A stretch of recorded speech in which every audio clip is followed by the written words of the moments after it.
এক শিক্ষার্থীকে মারধরের ঘটনাকে কেন্দ্র করে আবারও উত্তপ্ত হলো ঢাকার রাজপথ। মুখোমুখি হলো ঢাকা কলেজ ও সিটি কলেজের শিক্ষার্থীরা। মঙ্গলবার সকাল 11টার দিকে সায়েন্স ল্যাব মোড়ে এই সংঘর্ষ শুরু হয়। প্রত্যক্ষদর্শীরা জানিয়েছেন, ঢাকা কলেজের শিক্ষার্থীরা পুরনো ঘটনার জেরে সিটি কলেজের ফটকে হামলা চালান। ভেঙে ফেলা হয় কলেজের নামফলক ও মূল ফটক। পরিস্থিতি নিয়ন্ত্রণে আনে পুলিশ, তবে সিটি কলেজের শিক্ষার্থীরা পরে আবার রাস্তায় নামেন। পুলিশ বাধা দিতে গেলে তারা পুলিশের উপর চড়াও হন।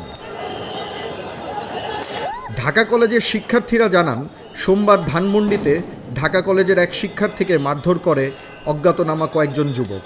ওই যুবকের মধ্যে একজন সিটি কলেজের শিক্ষার্থী ছিল বলে দাবি করেন তারা।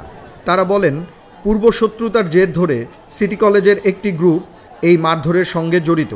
ওই শিক্ষার্থীকে হাসপাতালে ভর্তি করা হয়েছে। এরই জের ধরে আমরা আজ এখানে এসেছি। পুলিশ জানায়, তারা দুই পক্ষকে আলাদা করে পরিস্থিতি শান্ত করে। তবে উচ্ছৃঙ্খল কিছু ছাত্র পুলিশের উপর ইটপাটকেল নিক্ষেপ করে। পরে পুলিশ কাঁদানে গ্যাস ছুড়ে ছত্রভঙ্গ করে তাদের।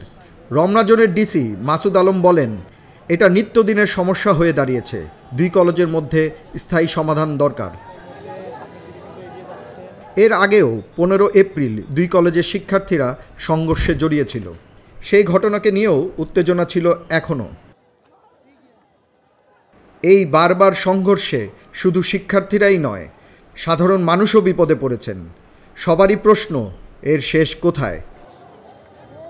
এ বিষয়ে আপনার মূল্যবান মতামত লিখুন আমাদের কমেন্টস বক্সে।